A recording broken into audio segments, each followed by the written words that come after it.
बिस्मिल्लाहिर्रहमानिर्रहीम, अस्सलाम वालेकुम। ईरान के डेप्यूटी फॉरेन मिनिस्टर माजिद तख्त रावांची ने अमेरिका को ये वार्निंग देते हुए कहा है कि हम अभी भी यूरेनियम एनरिचमेंट जारी रखेंगे। कोई हमसे ये नहीं कह सकता कि क्या करना चाहिए क्या नहीं करना चाहिए। अब सवाल तो यहाँ पर ये है कि जब अमेरिका और इजराइल ने ईरान के तमाम न्यूक्लियर फैसिलिटीज को तबाह कर दिया है तो ईरान न्यूक्लियर को एनरिच कहाँ पर करेगा। जवाब ये है कि ईरान ने 3-4 जो न्यूक्लियर फैसिलिटीज़ बना रखी थी वो दिखाने के लिए, ताकि हमला करने पर जब जंग होगी तो ये इन्हीं को तबाह कर पाएँ। बाकी ईरान की पहाड़ियों के अंदर बहुत सारे राज अभी भी मौजूद हैं। अमेरिका के ऑफिशियल्स ने क्या कहा कि हमें नहीं पता कि ईरान ने 400 किलो यूरेनियम जो एनरिच किया हुआ है उसको कहाँ छुपाया है। अमेरिका के वाइस प्रेसिडेंट जेडी वेंस ने कहा कि अभी भी ईरान के पास इतना यूरेनियम एनरिच्ड मौजूद है जिससे वो 10 न्यूक्लियर बॉम्ब्स बना सकता है।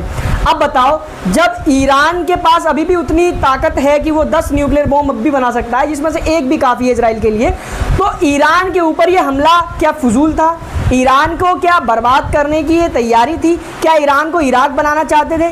क्योंकि जब ईरान के पास इतना यूरेनियम मौजूद है जिसको तुम ना रोक सकते हो ना छीन सकते हो, वो बॉम्ब बना भी सकता है, तो हमला करने का तो कोई मतलब समझ में नहीं आता। डोनाल्ड ट्रंप ने कहा कि हमने ईरान की न्यूक्लियर फैसिलिटीज़ को तबाह कर दिया है, लिहाजा ईरान हम पर हमला नहीं करेगा, तो हम भी ईरान को जवाब नहीं देंगे। लेकिन अगर ईरान पलटवार करता है तो हम भी ईरान को जवाब देंगे।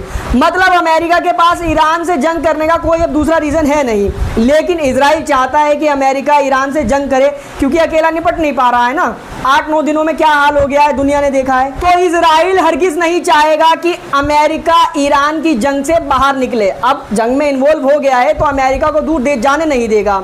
इसीलिए रिपोर्ट्स अब ये आना शुरू हुई हैं कि ईरान ने अमेरिका को धमकी दी थी कि अगर अमेरिका ने ईरान के ऊपर हमला किया तो ईरान अमेरिका के अंदर मौजूद अपने स्लीपर सेल्स यानी आतंकियों को एक्टिव कर देगा, जो अमेरिका में अलग अलग मासूमों पर हमले करेंगे। क्या आपको लगता है कि ईरान ऐसी कोई हरकत करेगा? ये इजराइल का रचा हुआ नया खेल है जो अमेरिका को ईरान से लड़वाने के लिए बनाया गया है।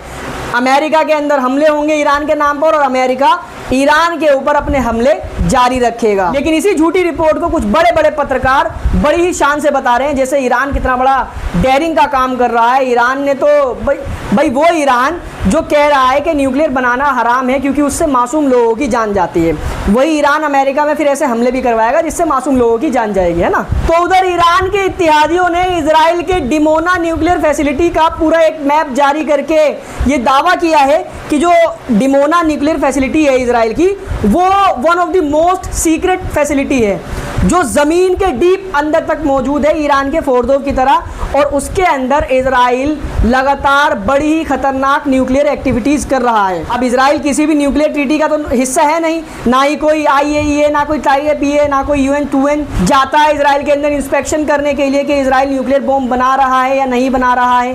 कोई रोक टोक नहीं है। तो हो सकता है जब ईरान अगली बार मिसाइलें लॉन्च करेगा तो इजराइल का डिमोना न्यूक्लियर फैसिलिटी टारगेट पर हो सकता है। आपको बता दूं कि जब मैं ये वीडियो शूट करने के लिए खड़ा हुआ था तभी अपडेट्स आना शुरू हो गई कि ईरान ने इजराइल के ऊपर फिर से मिसाइल लॉन्च की है। वहीं ईरान के खातमुल अंबिया सेंट्रल हेडक्वार्टर के स्पोक्स पर्सन ने अमेरिका को डायरेक्ट वार्निंग जारी की है कि तुमने जो हमला हम पर किया है उसके पावरफुल यानी खतरनाक परिणाम तुम्हें भुगतने होंगे। ईरान उसकी तैयारी कर रहा है। जाहिर है कि ईरान अब अमेरिका के बेसिस पर हमला करने की तैयारी कर रहा है। वहीं कल सीरिया के दमिश्क के अंदर एक चर्च में एक आतंकी हमला हुआ। एक आतंकी ने अपने आप को उड़ा लिया जिसमें 20 लोग करीबन मारे गए। अब आप सबको पता है कि सीरिया का जो नया सेल्फ क्लेम्ड प्रेसिडेंट है अहमद अल शारा, जिसको वेस्ट का पूरा खुला सपोर्ट है, जो कि पहले कभी एक ISIS का आतंकी हुआ करता था। आतंकियों को तो सपोर्ट करता ही है वेस्ट, इजराइल और अमेरिका। उसके ऊपर अब बात गिरने लगी है, उसके खिलाफ जनता होने लगी है, उसके खिलाफ बातें होने लगी है।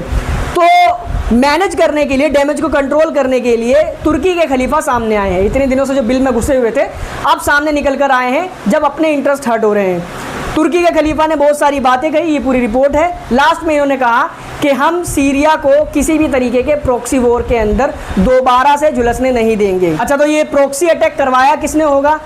दावा है कि बंदे ने खुद को उड़ा लिया। जाहिर है कि ये हमला इजराइल और अमेरिका ने मिलकर करवाया है ताकि ईरान के जो प्रोक्सीज हैं, सीरिया के प्रोक्सीज यानी अहमद अल-शारा की फोर्सेज ईरान के प्रोक्सीज पर हमलावर हो जाए ताकि इजराइल को कोई डिस्टर्बेंस ना मिले।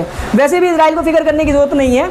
अहमद अल-शारा यानी ये जो जुलानी मुजाहिद है, ये तमाम वो काम करेगा जिससे इजराइल की सर्विस हो सके। बाकी इस वीडियो को फिलहाल इतना ही था। इस वीडियो को शेयर करें, चैनल पर नए हैं तो सब्सक्राइब जरूर कर लें। And thank you so much for joining.